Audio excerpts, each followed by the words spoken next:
Welcome back to Talking Lead. This is episode 12. How's it going, Left Hand? Going awesome, dude. How are you? I'm doing good. Did you have a good week? I did have a good week. Busy week, but good week. Yeah, busy week with work. Busy week with work, and we are happy to announce... You don't even know this yet, but we're launching our clothing site tonight. Really? It is up and running. The Talking Lead. The Talking Lead clothing site. Cool. So we're going to start selling some stuff. So, and everybody needs to buy it because this is expensive to run. If you want T-shirts out there, T-shirts are coming. The big thing is we had to do embroidered stuff first because that's the only way we could do onesie-twosies. If you just want to order one or two of these, and not a whole lot of people order. But if we get enough demand yeah, but our for lead T-shirts, heads are going to be ordering 10s and 20s. I hope. Oh, we got to get like one that says Leadhead on it too. Oh yeah, Leadhead, Jackwagon. Don't be a Jackwagon. We got a lot of ideas for T-shirts and clothing stuff, so it's coming. Jackwagon's next to me. If you want T-shirts, send us an email, post something on Facebook, let us know. That way we can show the demand and we can get a big order in. But yeah, that's going up tonight. I'll post the link on our website and on Facebook tonight, which y'all will be hearing this Friday night, so it'll be last night when it all gets posted. But yeah, we launched that. So I've been working on that all week. Sweet. Yes, very sweet. I got our press passes for the NRA annual meetings. Sweet. And Expo. In Houston, Texas on May 3rd through 5th. So we'll be going to that. Is it hot in Houston that time of year? May? It's hot in Houston all the time. Yeah, I hate Houston. Houston. I hate Houston's weather. Okay. Let's put it that way. I love the restaurants. And I don't like the humidity down there. Houston and Galveston. That's what I'm saying, the weather. I hate the weather. But I get to go back to Texas. That's my home state. Yeah, I can't wait. So how was your week this week? Are you going to talk about my week now? Yeah. Thanks, man. It's a busy week also. Probably not as busy as yours, but had a little disappointment this week. Oh. Yeah. Oh, I think I know what you're going to talk about. Yeah, I got the call that my gun came in. Your next gun one. You've been drooling over for a while. Yeah. And the one that we were going to surprise the listeners with. Right. But now we're not. Apparently the jack wagons jacked their prices up too, and I refused to pay those prices, so I had to turn it down reluctantly. Yeah. So I guess you can go ahead and say what that was then now, huh? Well, it was going to be a Kel-Tec KSG. But the MSRP was jacked up. Yeah, so. Kel-Tec themselves. Yeah. So I think I know who our jack wagon of the week's going to be, but we'll get into that later. Okay. Yeah, after this is over with, I've got to ask you what they jacked the price up to, because I saw a notification where it said that Kel-Tec had raised prices on all their weapons, trying to recoup their research and development costs before they was outlawed. Is what the excuse it gave for it anyway. Yeah, and I was just wondering exactly how much they actually... They went up to $1,200. I mean, it's on their website. You can go to Kel-Tec's website. Man, I wish you'd have called me. $1,200. What are you talking about? You want it? Oh, yeah. I'm on that waiting list, too. I'm just behind you, evidently. Well, I could call them and see if they still got one. Now, they got one in Smyrna for only $2,000. Yeah, I was going to say $1,200 isn't bad. I've heard of them $1,800, $2,000 to $1,200. It was going to be 11. Yeah, there's 11 something, and then when you do the tax and you do the, it's going to be like $1,400. That's crazy. It's the principle of it, That's why I do. You're a man of principle. I am. I absolutely am. I was like, I'm just an armed man. If people keep buying them and paying those stupid prices, they're not ever going to go down. They're just going to keep going back. Well, you're exactly right. Same thing with the ammunition. People buying them, stockpiling them, or buying them, hoping to resell them. Its prices go up. It's what's keeping the ammunition hard to find. Yeah, it is. But luckily, the prices still are staying. I mean, if you find it at a reputable dealer or reseller, there's still guns or ammunition. Ammunition. I just bought 1,000 rounds of 9mm. What did I tell you I paid for Academy, that? $245. $245 for 1,000 rounds. Yeah. A 9mm brass. Well, that's 9mm. You know how I feel about 9mm rounds. Yeah, but still, I mean, anywhere else, it'd have been double that price. Exactly right. Yeah. And I just happened to find it's actually a bait shop on the side of the road that I stopped in that has ammunition and has it very reasonably priced, and I'm not going to tell you either one of y'all where they're located at. But because I'm putting this segment in the show, I'm going to splice it back in, and you would have told a few thousand people. Exactly why I'm not sharing it. But he actually limits you to 2 boxes per caliber person per day. So if you're buying several different calibers, you can buy 2 boxes of each caliber. That's cool. Per day. And he gets, most places are limited in you.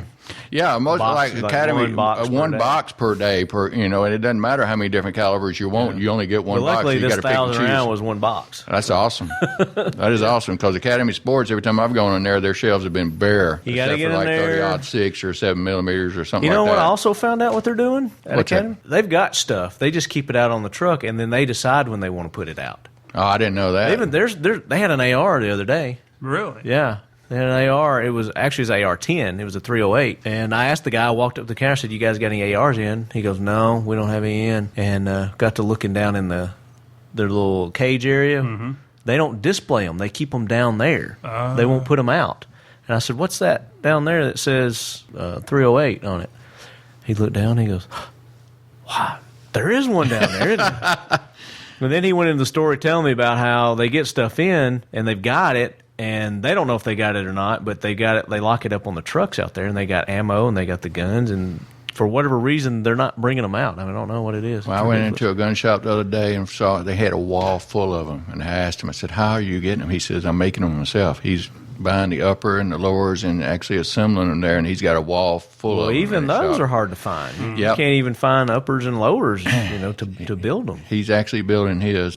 So, why don't you introduce our special guest? We have a very special guest here tonight. He is the guy that was going to be here on our Pit Bulls and Bullpup show. Sadly, he got the flu, and now he's here. And he is a very busy man, too. He is a very That's busy what's man. taking so long to get him in here. He is in law enforcement. He also trains the bomb sniffing dogs, right?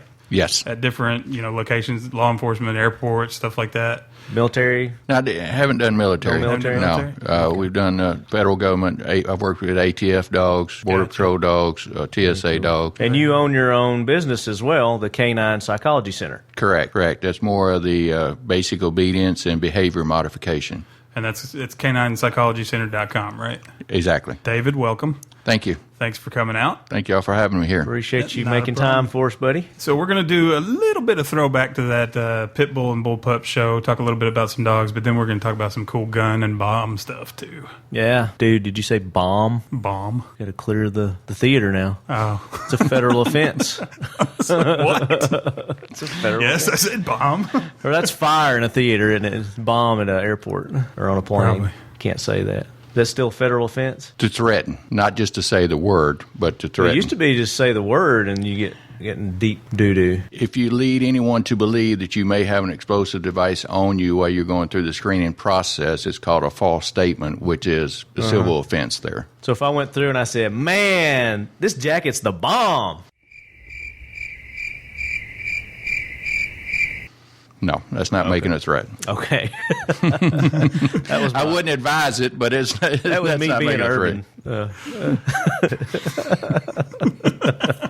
Let's throw back a little bit to that Pit Bull and Bullpup episode. We wanted to have you on for more of a canine psychology perspective. You have experience with pit bulls and Rehabilitating them. And our correlation between pit bulls and guns was pit bulls have the same kind of plight. Just because they look a certain way, everybody wants to ban them and kill them and get rid of them and everything like that. But guns, just because they look a certain way and they're kind of scary, people think the same thing. So that's kind of the direction we took that show. And I don't know if you listened to it or not, but Absolutely did, and I've heard where I absolutely got used way too much, so I'm going to try to stay away from that tonight as we go through this. So, I think we got a lead head here. Very cool. But pit bulls are actually some of the sweetest dogs I've ever worked with. I mean, they just love their owners and want to please the owners, and unfortunately, we have some of y'all's jackwagons that misuse that trust, and they can, like any dog, can be trained to be aggressive. I can take any breed of dog and make them bite. I can take any breed of dog and make them as sweet as they can be. It's all about the owner, how the owner interacts with the dog, and if he brings out that aggression or where he subsides that aggression. All in the rear end, huh? Exactly. You were talking to me earlier. You said you've got a couple from a recent local bust of a dogfighting ring, right? A couple pit bulls? Yes, actually, I'm working with a rescue that we took two of the dogs that was confiscated out of Cheatham County out of the dog fighting ring there. Two of the pit bull dogs. They're about 3 years old, so they've been in the ring for several years. When we first brought them to the rehabilitation center, they had to be in crates covered with blankets, couldn't even see other dogs. Now they're walking around interacting with the other dogs, ignoring them. They haven't got to the point where they'll play with them yet, but they're actually interacting with them and just ignoring them. As long as they stay separate, they're good. So was there aggression towards other dogs, not Other people? dogs, yes. No, they're as sweet as they can be to people. They just, if they saw another dog, they would go into an attack mode, just visual stimulus, which usually most people don't understand, but that's the first stage of aggression is the visual lock-on, whereby they'll just lock on to another dog or person and follow them, and then the body tightens up and gets stiff. Yeah, they kind of work themselves up in a frenzy. Exactly. But if you can stop it there and redirect them at that stage before it goes out to a full-blown attack, you're going to get the dog back redirected a lot easier. How long have you had these dogs in your care right now? Approximately 2 months. Yeah. 2 months. And as far as when they first came in to where they're at now, what kind of progress have you made? Well, like I said, we've gone from not even being able to see another dog without going into a full-blown attack to being able to walk on a leash and interact with my dogs on a leash without going into any type of aggression mode at all. Yeah. They will actually play with my dogs, but that's where they escalate up to an attack is when they get too excited and they start losing that self-control. Yeah. So that's where we're working at now, whereby we're teaching them to keep that self-control even while they're playing and interacting with my dogs. What are the ages of these dogs? They're believed to be, of course, they go by the teeth. The vet ages them by their teeth, and they're believed to be somewhere between 2 and 3 years of age. Okay, so they're young. They're pups. Yes. It's kind of fascinating. You said that the first stage of aggression is that eye lock in, and it's the same with humans too. Oh, I yeah. mean, you read the studies of that different government agencies do when they're trying to profile a terrorist attack or something that's about to happen. That's one of the things they say. That person locks onto his target and he's going towards it because he's got in his mind he's going to take this target out. Even in a fight too, just in a bar fight, you see that they're staring at your eyes, and it's just an animal instinct almost. Well, not only profiling, but just reading body language. As law enforcement officers, we're trained to read body language of the individuals we're confronting on a daily basis, and you're looking for different telltale signs. The stiff body, the fixation of the eyes, of course, watching the hands, looking for fidgeting, sweating, different things that we are trained to look for. What if you have ADD and you fidget all the time? It'll throw you off real bad? Not really, because it's not one particular sign. It's in conjunction with other ones. Gotcha. So what's our body language telling you right now? Do we really want to go there on air? Give us a little bit about your background. Of course, with David, we can't tell exact places he worked, but he's going to tell us a little bit about his training background, the types of law enforcement he's done, I guess. Sure. Okay. The different fields I've been in law enforcement for over 25 years. In the law enforcement, I've trained explosive detection dogs for different agencies, local agencies and federal agencies, which is where I got started into my private business. I've also worked as an actual bomb tech. I'm federal certified bomb technician. In other words, they train us to be able to make explosives in order for us to be able to disassemble explosives. So you wear those big suits like... I don't anymore, but I did. You did? Yes, Yeah. yes. After I... Hurt Locker, is that the movie that was in? Oh, yeah. Exactly. After you're over one of those devices in that suit and disarming them, you're sitting there going, I don't think this was quite the best career choice I could have made in my life. And so I kind of got back out of that one.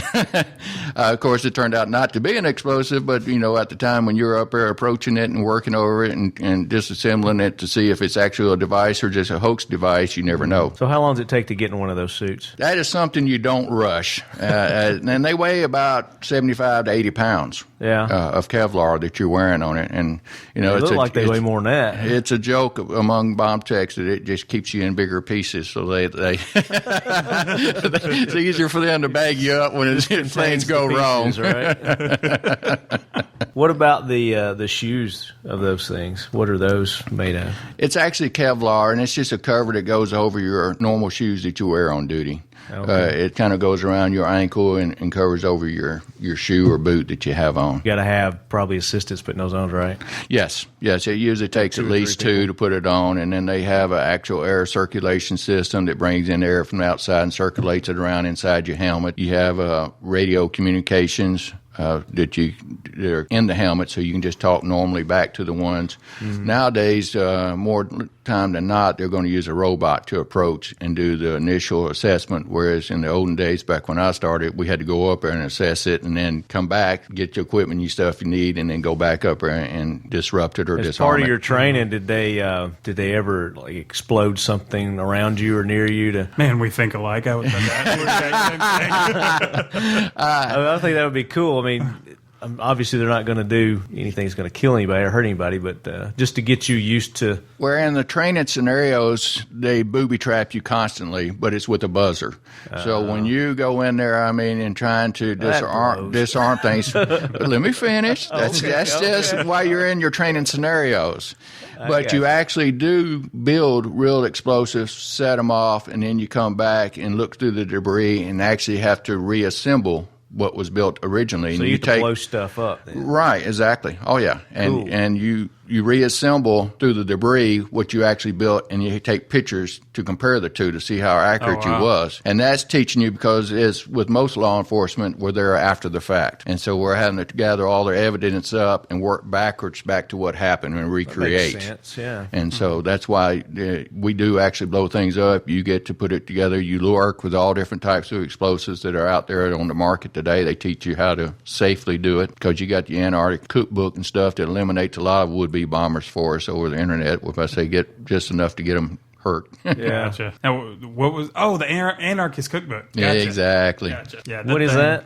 I remember seeing it when I was in junior high. Somebody was passing it around. It was It's been around for a while. Oh, right? yeah. It has been. It's been out a long time, but it was a book to teach you a lot of people how to make certain types of explosives. pipe bombs, all kinds of stuff like that. But it doesn't always give you the best advice, and there was a lot of would-be bombers that got eliminated just through the process of trying to learn. Survival of the fittest there. You know, so they deserve to be eliminated.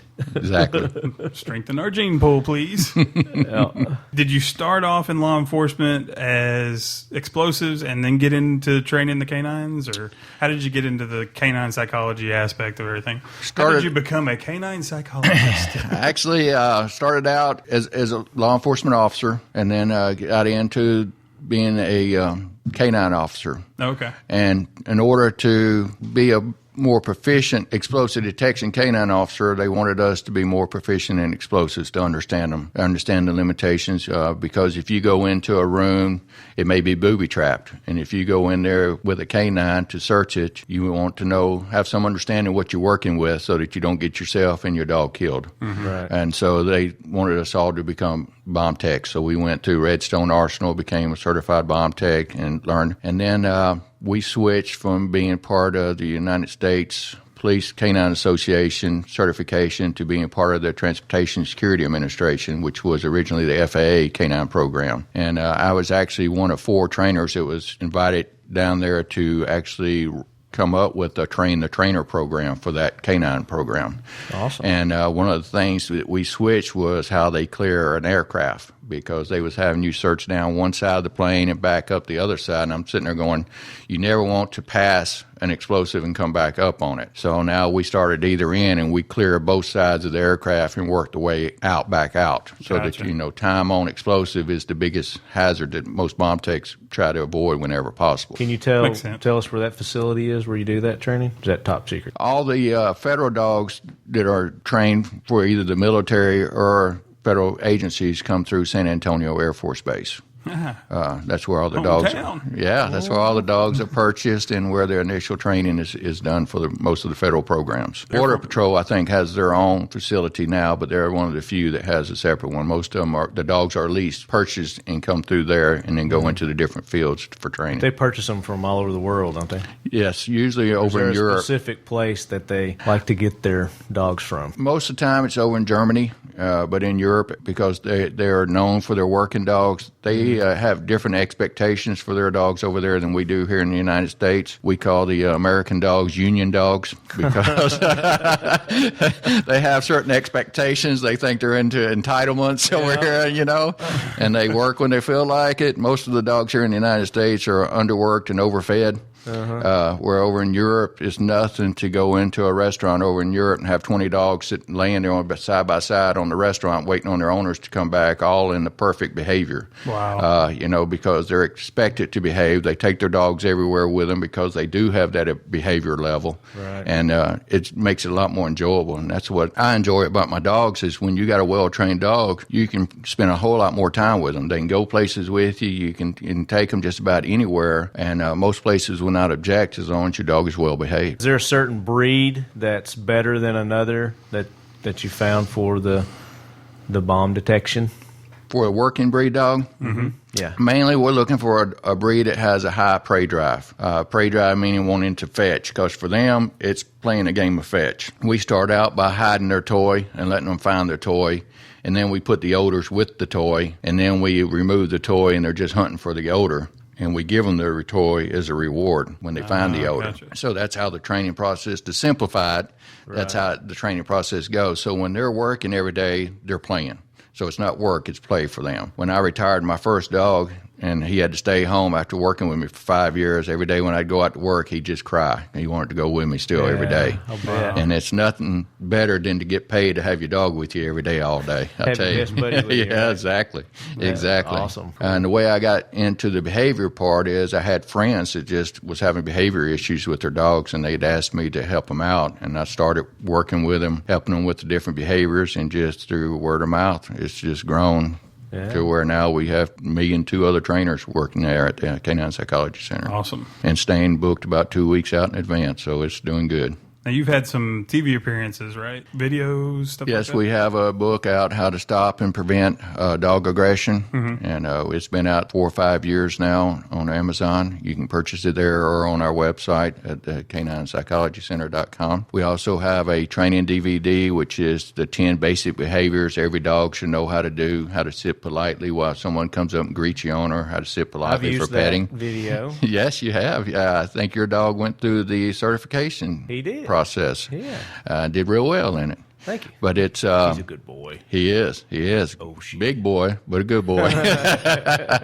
But it's just, we introduce them to other dogs. They have to be able to walk on a loose leash. We walk past them with crutches and with a walker, because it's also an introductory course into a therapy dog.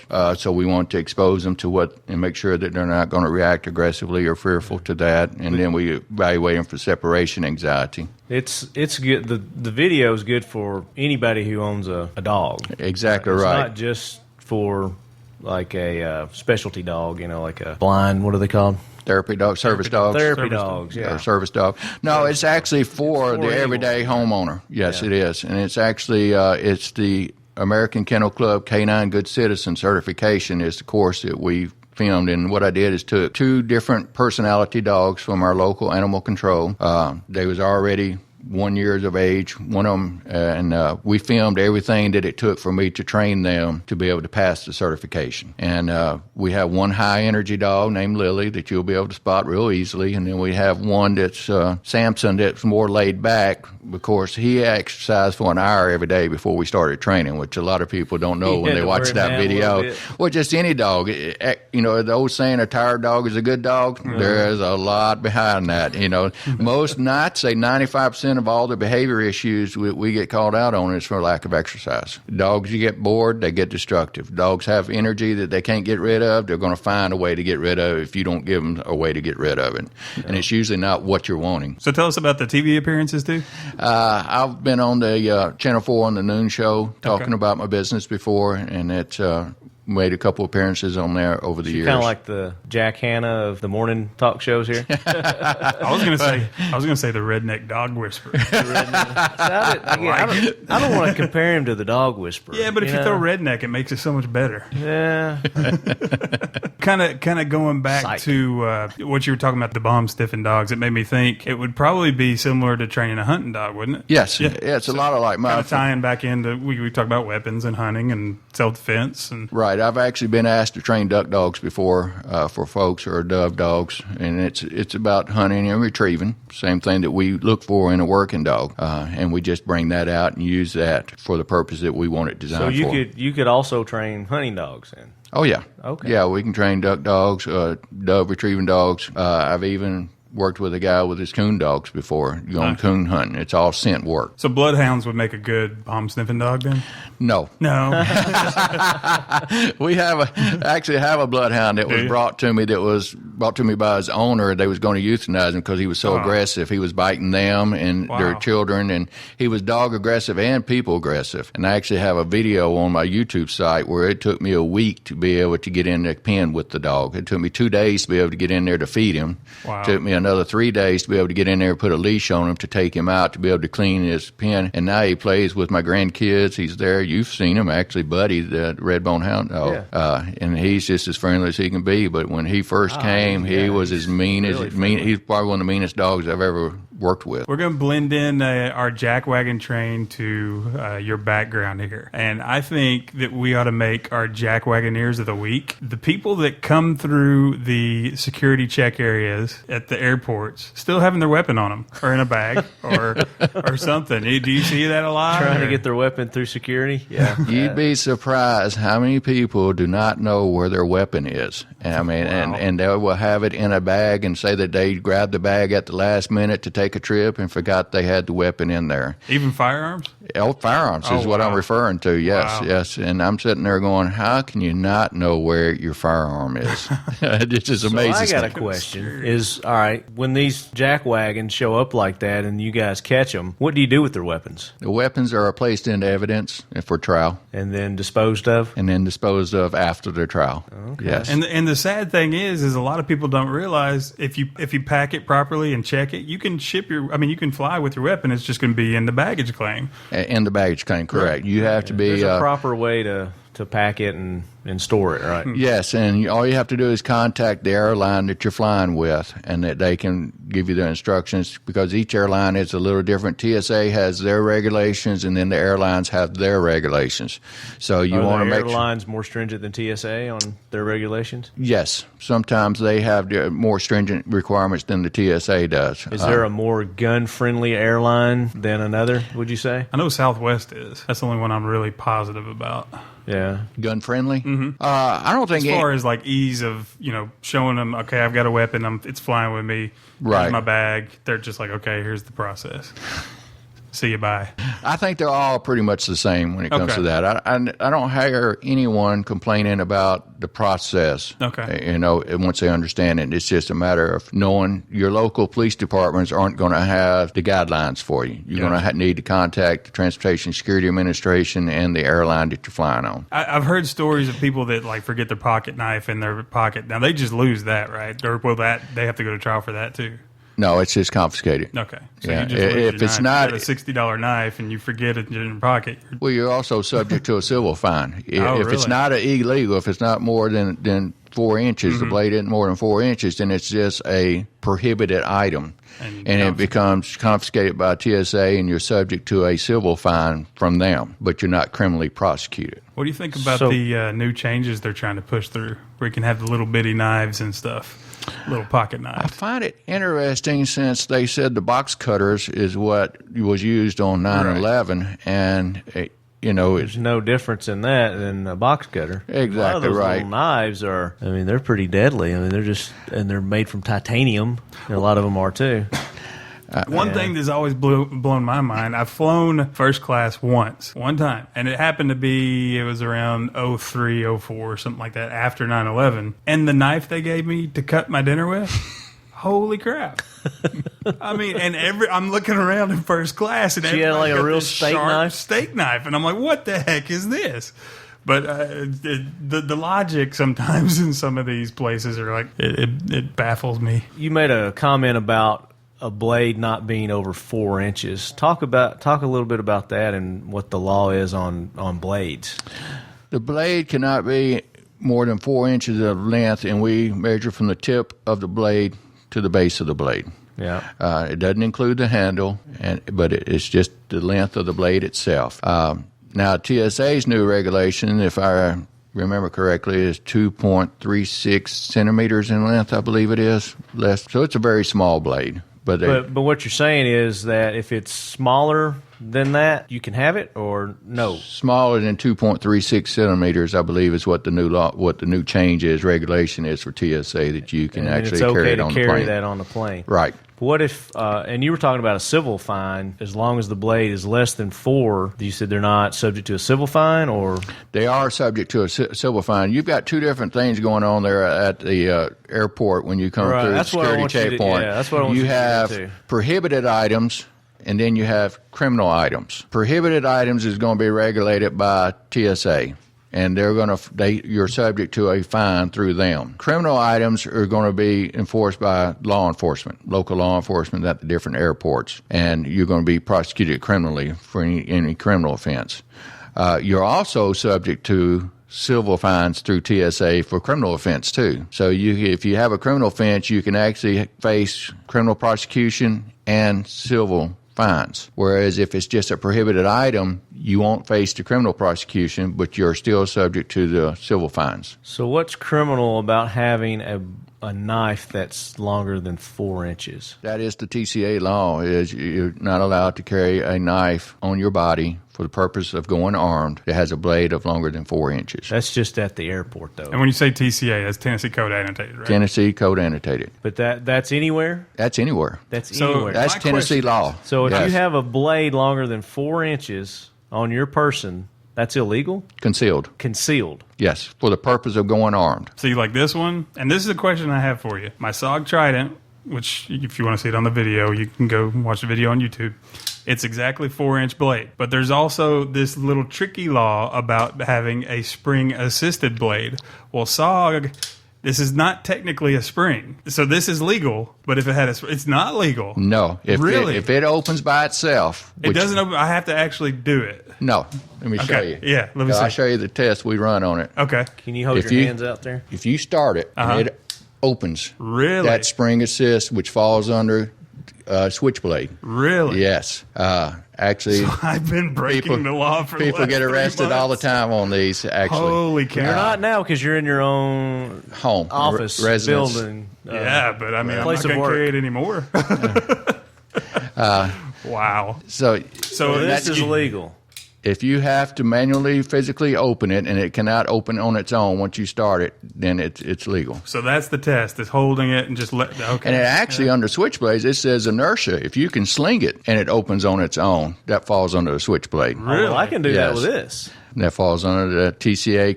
And you can pretty Wow. much do that with any knife. Well, no, it depends on if it's loose enough. And a lot of people put liquid graphite on them and stuff to loosen them up to be able to do that with them. But it actually, according to the letter of the law, if it's spring assist, which means it can open without you having to manually open it, or it can open by inertia, it falls under.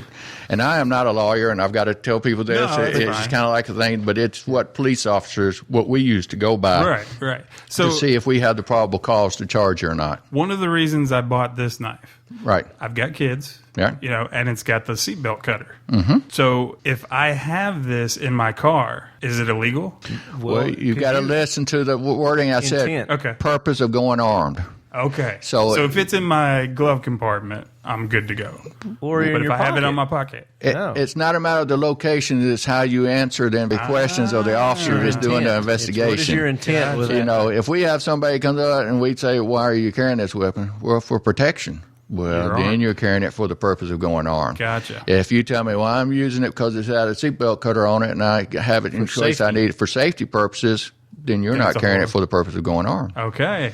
Gotcha. It's all okay. about investigate. You know, we have to investigate. We ask them questions to find out what your intentions are to the best of our ability out in the field. And another thing that you pointed out in that in the criteria is that concealed. Also. Concealed. So if it's out in the open, it's not concealed. If it's a hunting knife that is obvious used for hunting purposes, then you can even have your jacket over it. But if it's a hunting purpose, you're going hunting. We stop you on the road. You've got your hunting license, and you're in your camo outfit. Then we know that you're going hunting with it. Then you're all right. But if you're telling us when we ask you, well, where you got that knife from for protection, even if it's a hunting knife, it's still illegal if it's over 4 inches. What if you have your carry permit? Carry permit does give you it. Actually, I just reading last night too, where it gives you the right to carry a armed rifle even in your vehicle, as long as it's not one in the chamber. But you can't carry it on your person in public places, right? Is that correct? You can't carry what? A loaded rifle. in Tennessee. No, you cannot. Right. Right. The handgun carry permit is for the handgun, Right. but it does give you the right to carry a rifle in your vehicle, Does it loaded, give as you- long as it's not in the chamber. Does it give you the right to carry a knife longer than 4 inches on your person to protect yourself? I would have to look that one up, to be honest with That you. one, I think, because our carry permit is different. Some states have a concealed weapons permit, Right. Concealed carry weapons (CCW). Ours Georgia is has only one of them. ours is only handgun carry permit. Exactly right. If it, like on our permit, it says handgun. and But there's are no you other absolutely weapon. certain that there's no wording in there that brings in knives as well? 100% positive? Well, I'd have to refer you to Zeke on that one. 'Cause Well, Zeke is not an attorney. I'm not an attorney either, but I did. Right. read We're going to that make code. that disclosure for him. I did read that code. I tell you, we do have to use computers, and thank goodness for our little data phones, because you pretty much have to be a lawyer out on the street these days with all the I'm sure. laws and bills, and we have to refer to them just like anybody else does. You can't memorize every subsection of every law. Well, and they change too. Constantly. Yeah.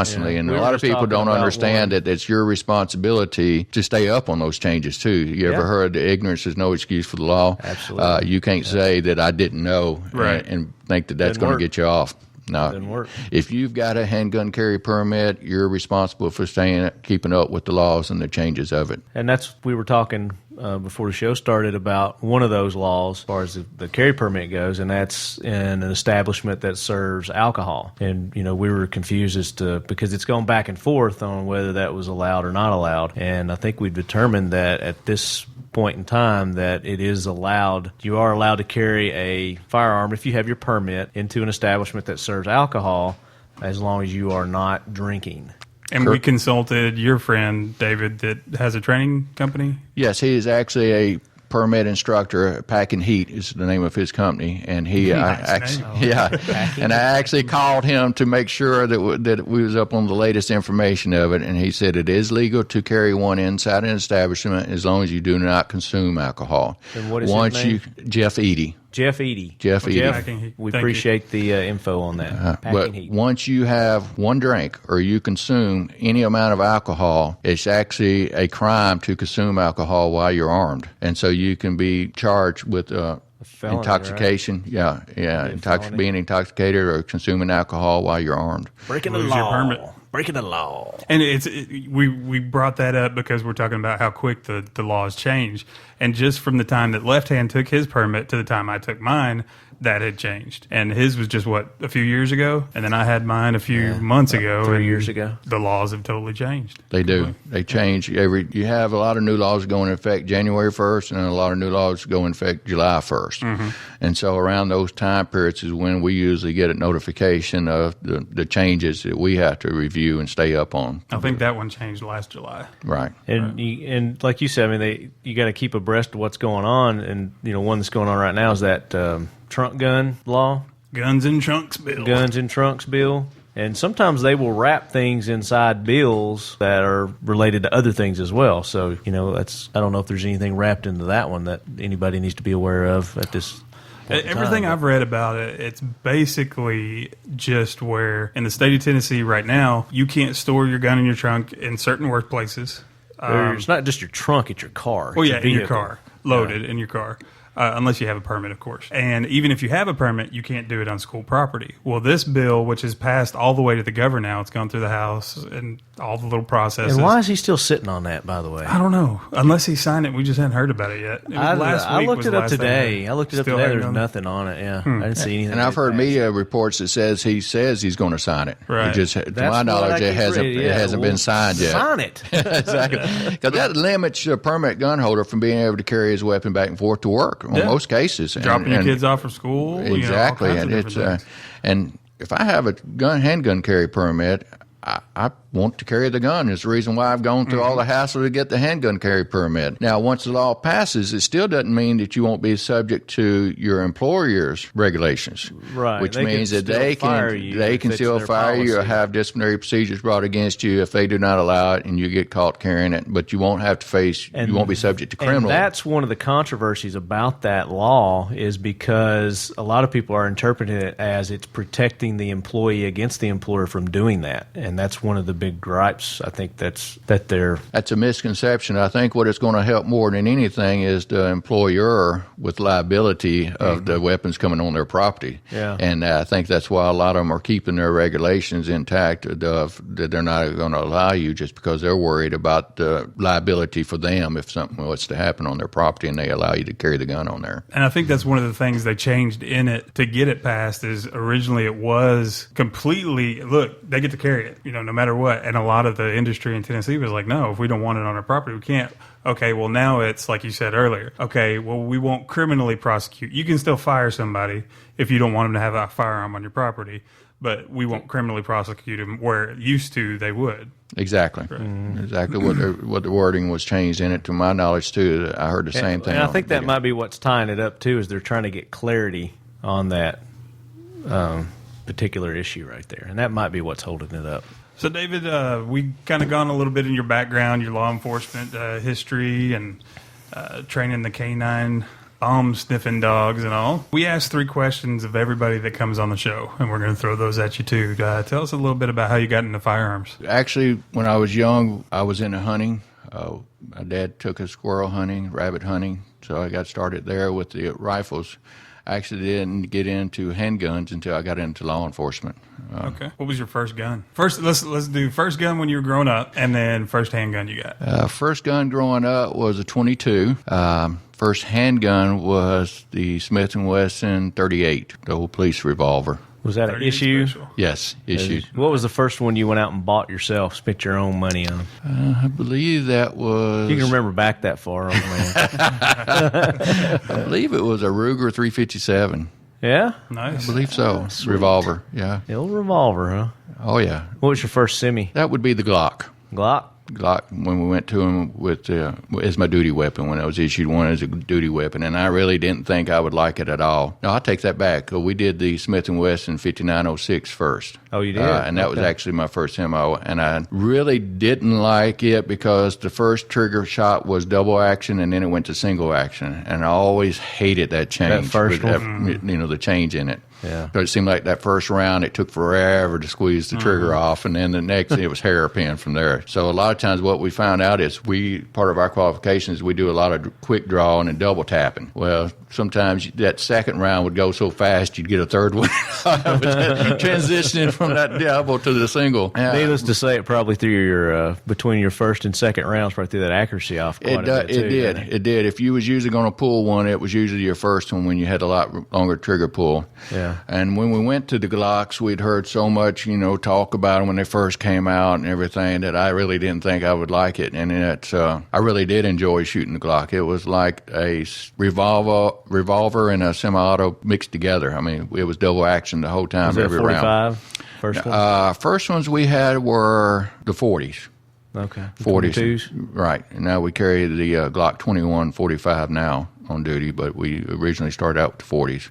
Cool. Our Smith & Wesson was 9, so we've kind of moved up over the years. Yeah. You collect too, right? I have some for personal protection. I keep a few for personal protection. I'm not into I don't have a big collection, but I do have some for personal protection. What's your favorite one you got? That's just your baby. Every time you see it, you're like, that's my... The one I enjoy the most is the one I carry with me the most, and that's my Springfield Armory XDM 40. Love it. Love it.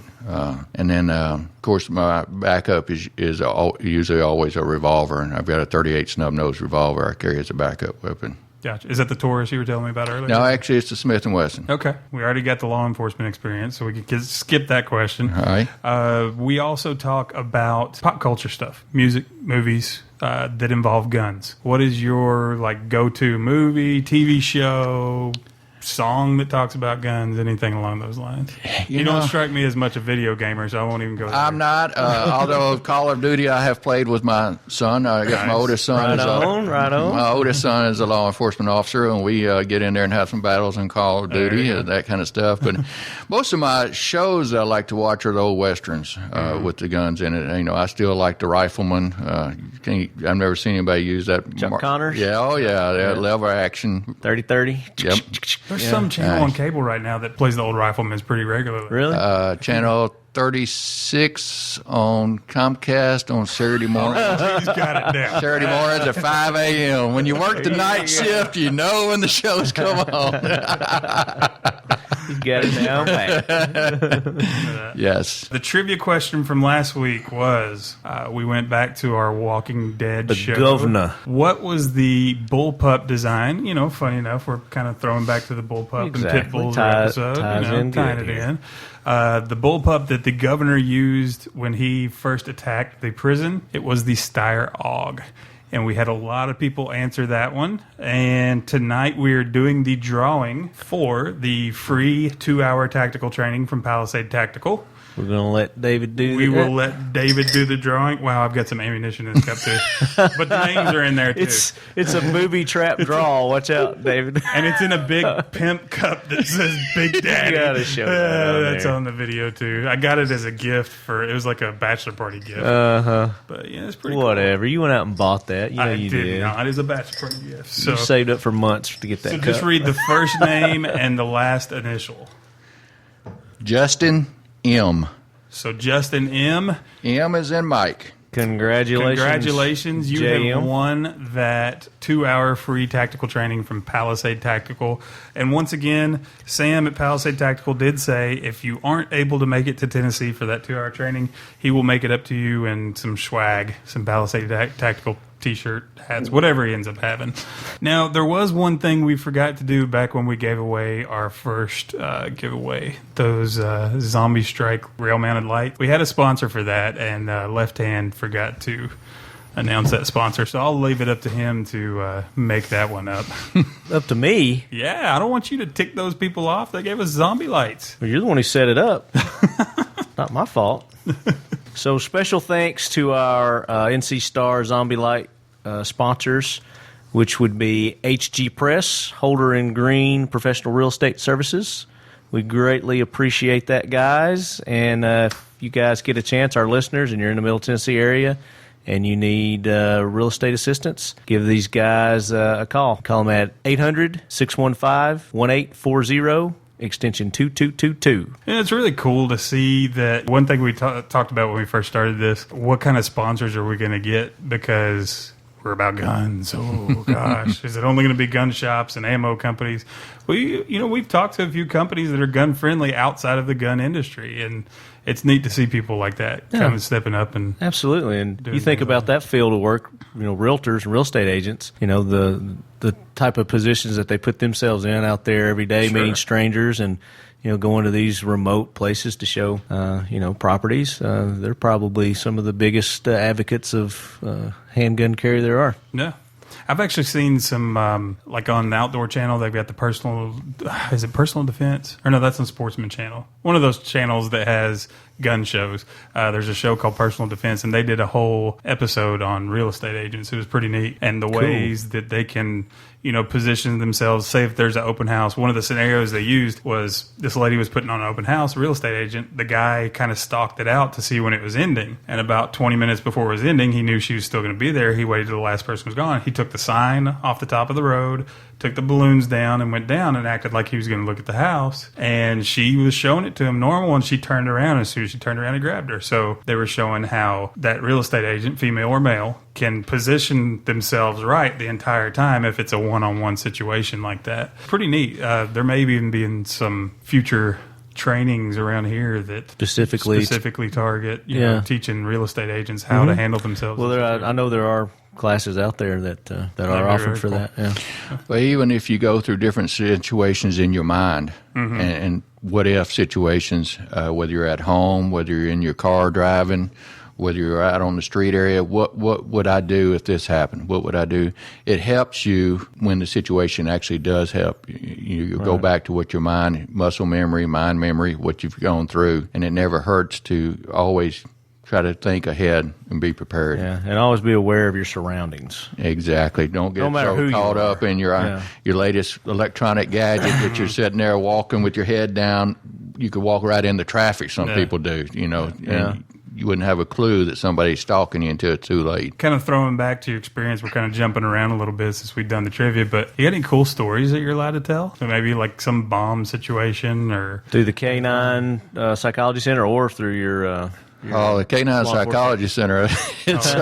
We go to folks' houses and teach them how to get their dogs to behave the way you want them to. And usually, a lot of our situations, it's behavior, and one spouse will be blaming the other spouse, and sometimes we feel like Dr. Phil going on there. They share way too much information with us that's not related to the dog. You're more of a person psychologist at that point, right? Well, you've got to understand, because what we have to do is customize the training to what's successful for the dog and what the owner is acceptable with. Mm-hmm. We use all forms of training. We use everything from all positive training to correction with positive end corrections to reward training with clicker training. We adjust it, and we try to have as many different tools in the toolbox, so to speak, as possible, because we want to match what's best for the dog and the dog's personality. If you have a real skittish dog, a real fearful dog, you're going to want to work all positive training. You don't want to put corrections on him because he's not going to respond to it. Right. If you got a real dominant dog that's pushing his owners around, you're going to probably have to have corrections with the dog.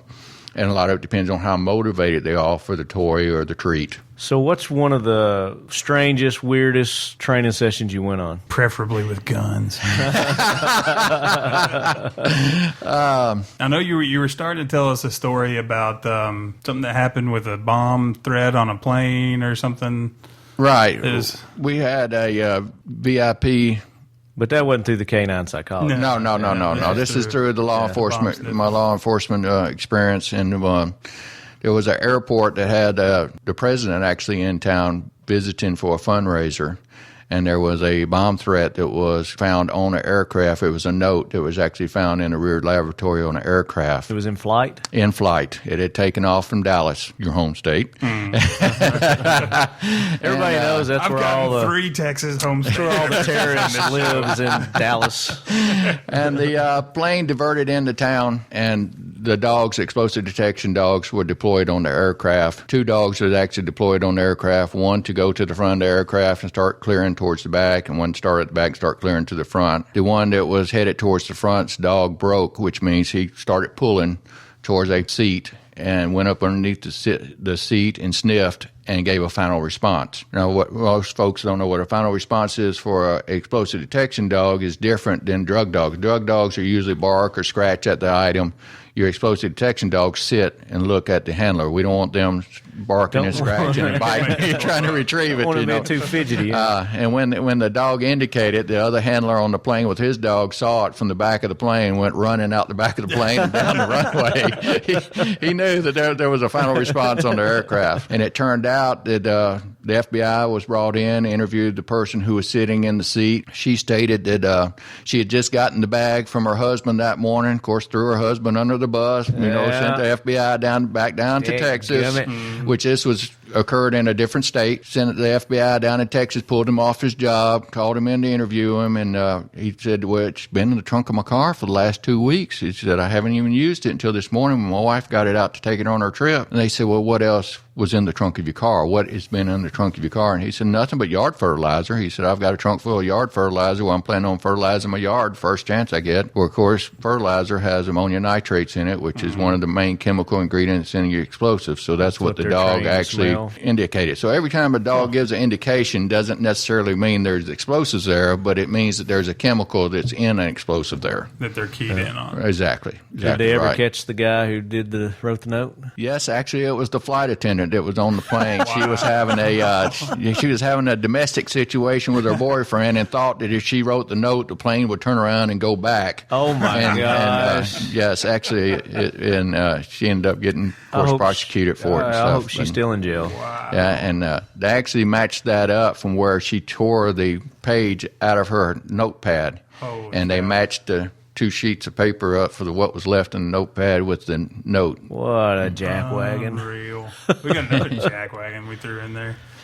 So trivia, we'll go back to trivia, a little ADD moment for about 5 minutes there, but we'll go back to the trivia for this week, which is... And we're going to do a little throwback to our first YouTube video, the letter campaign. If you can tell us what 2 guns were featured in that video? That's the trivia question. And you may have to do some pausing and looking and Zooming and and- studying because we don't mention it. And don't send us a email or Twitter, is that what they're called? Tweets? Tweets, Asking about them because we're not going to tell you. no hints. So you'll see it. So it's time for facts to fight the myths. My myth this week is actually kind of a fact, but it's also a myth. It's a kinda fact to fight a fact. Is that kind of like kind of pregnant? Yeah, it's kind of like kind of pregnant. That's a good analogy. It's a fact that the gun grabbers and gun banners twist to make it sound more evil and horrible. And so the myth fact myth, whatever you want to call it, is if you own a gun, if you go out and buy a gun, it's going to make you more susceptible to having an accident with that gun. Well, okay. Simple math tells you that yes, if you have an item in your house that you didn't have before, yes, your chances of having an accident with that item, gun, candle holder, knife, whatever, go up because now you have it. But what they do is they say, oh, well, it's going to make you have an accident. You're going to end up shooting yourself. Your kid's going to get shot. Somebody's going to get killed just because you own a gun. So that's kind of my fact to fight the myth fact. But yeah, just because you have a gun, if you're well trained and you use it properly, does not mean you're going to end up shooting your foot off or your kid's going to accidentally get shot. My myth is that a dog that has a wagging tail will not bite you. I can actually tell you for a fact. Isn't that true? That is a myth. I have had dogs latched onto me and that tail just a wag, and it just means they're enjoying it while they're biting you. A wagging tail is just excitement. That's all it means. So beware the wagging tail. A wagging tail myth. If that tail is wagging, it does not mean that dog won't bite you. That's a good one. So, my fact to fight the myth is relating back to The Walking Dead.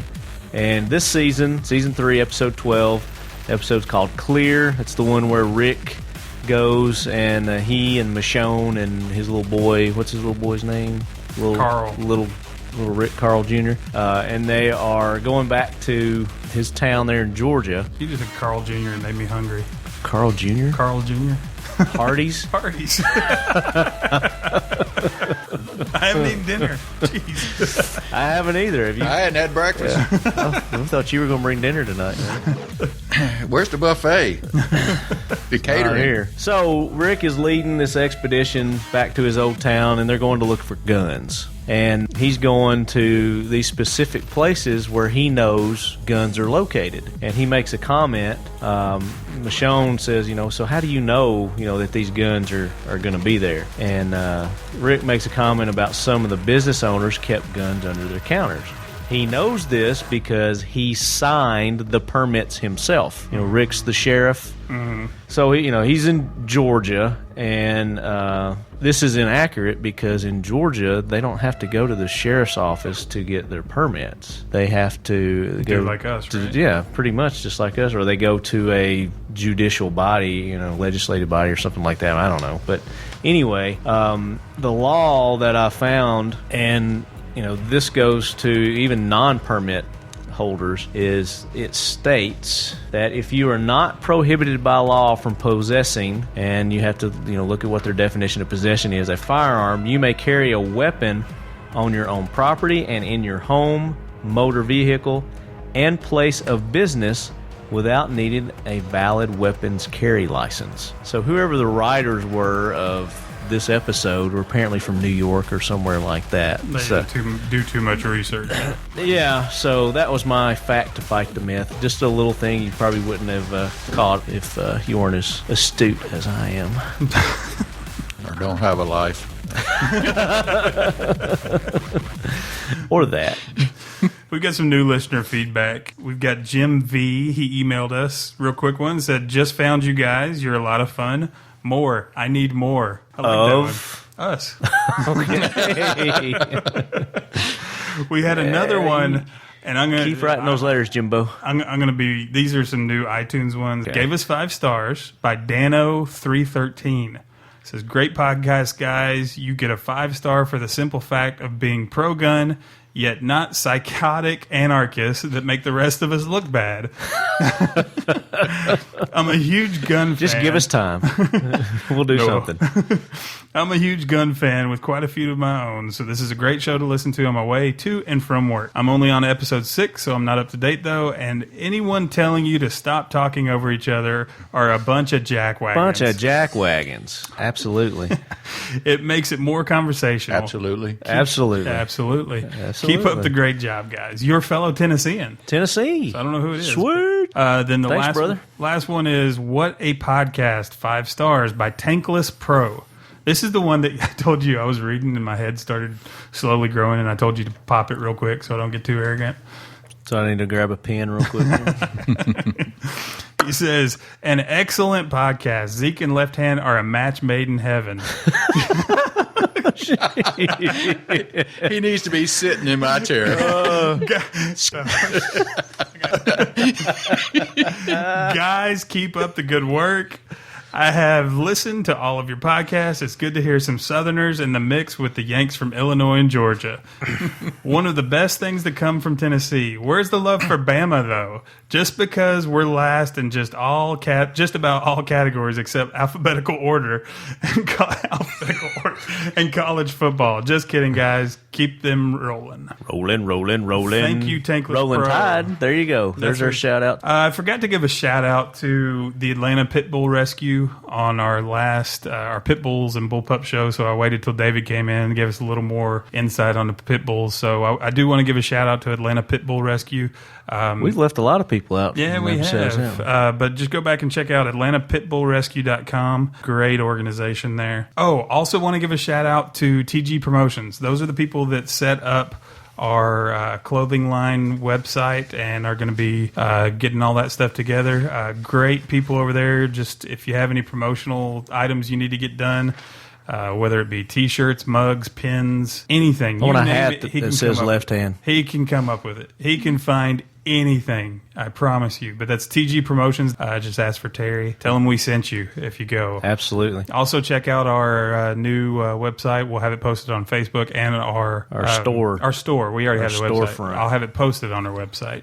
We also want to give a shout out to our other shows on the Firearms Radio Network. AR-15 Podcast, Gun Girl Radio, This Week in Guns, Road Gunner Podcast, God and Guns, Student of the Gun Radio, Fat to Fit HQ, Top Shot Podcast, Gun Guy Radio After Show. It's all part of the Firearms Radio Network, firearmsradio.tv.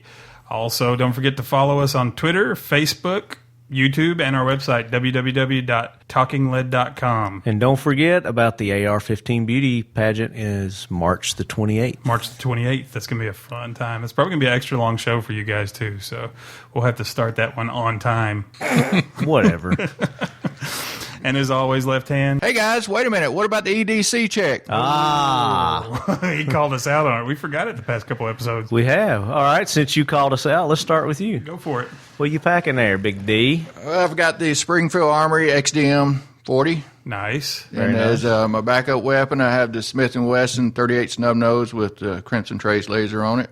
How do you carry backup? And pocket holster and on my offhand. I always carry my backup on my offhand. Yeah, I don't Good want to be point. restricted in case somebody's trying to grab your primary and you're having to hold retention on it. You want to be able to get to your backup weapon as a secondary. And then Good point. third one is Third, always the knife. The knife, What kind of knife are you packing? after we talked about spring assisted. And we won't go there, but Safety. It's to cut It's to cut yourself. that's right. And That's of course, right. don't you have an exemption? Yes. So- Yes, I do. Actually, as a law enforcement officer, if it's used on official duty, we can carry it with us. There you go. So, Left Hand, your turn. Actually, I'm doing a little different today. Still Glock, but I got the 23 and added a Packmeyer grip to it. Have you used those? No, I haven't. They're very, very comfortable. I'll let you Safety check that thing, and then I'll check I'll it safety check it. Didn't quite make it. out. What a beautiful noise. Ooh, I like that. It's similar to the little Hogue grip slip-ons, kind of. Pretty nice. I like Yeah, it. it's It's got a good feel to it. it does. I like them a little better than the Hogues. They're more vented too. Yeah. The Hogues are more solid. Yeah. They have a little more vent, a little more cushion. Seems like. You got a backup on you? Yeah, and as always, I've got the Walther PPS 9mm And then here comes the rape whistle. And then my third, I think that's more wishful thinking than anything. is my Tool Logic with the flashlight, And the fire assist with And? the Ferris rod, and the rape whistle. And did we open that with inertia? Inertia. And yes, it can be opened with inertia. Exactly right. Sling it open. So that's illegal, right? well, me. Makes By it the illegal. letter of the law. By the letter of the law. Yes, I had to well- give it 3 flicks there, though. And what are you carrying, Zeke? I'm carrying my Glock 19. Your new baby? How My you new liking baby. that? I'm loving this thing, man. Is it your new favorite? I still love my Mr. 40, man. But this is a close second, if not a tie. So I love this. It will be your favorite. You I'd need to go my- shoot it more. say I like the 40 caliber better than the 9. Yeah, my Mr. 40. I'll show it to you later. As far as feel, the Glock, do you like the feel of the Glock? like just handling it For you, No, yeah. I like the Mr. 40. Do you? It's got a Yeah. bigger handle, doesn't it? And it's got a grip angle similar to the Springfields. Oh, It's yeah. got a more straight up and down grip angle. My backup it's not actually on me now, but it's behind me, is my Taurus 605 357 Magnum. And of course, my knife that I now carry for safety, not for the purpose Now, of couldn't going safety armed. also be construed as protection? No, because I'm going to specifically say it's for cutting my seatbelt. And that's all you got to say. That's Yeah. it. That's for cutting my Sometimes seatbelt. less wordage Yeah, is I better. wonder if that's the reason they put that on there, so people could say, "Oh, it's a seatbelt cutter." It just happens to flick open easy. Yeah, it's an EMS knife. Have you seen the brass knuckles? It's got a little hook on it. Yeah. It's brass knuckles, but they designed it to look like a belt buckle. So it's so not you- brass so knuckles. it's it's a a belt belt buckle. There But you it's go. actually, Huh. there's always loopholes. Nice. Well, that was our EDC check. Thank you, David, for coming in. Thank you for calling us out on forgetting our EDC check. It's And- nice to know we got fans out there that know about our show. It He is. called us He's a out. lead head. Yeah, Heck yeah. He's a new lead head. Appreciate y'all inviting me out. Not a Enjoy it. problem. Give your company another plug and give everybody the It's the the website. and Canine everything. Psychology Center. The website is caninepsychology.com. That's And- the letter K, the number 9, and then Psychology Center, all spelled out, all one word, right? Yes. .com. Spell check. We'll post it on the show notes and also on the website and Facebook. So once again, thank you, David. And as always, left hand, keep your loved ones close. Keep your firearms closer.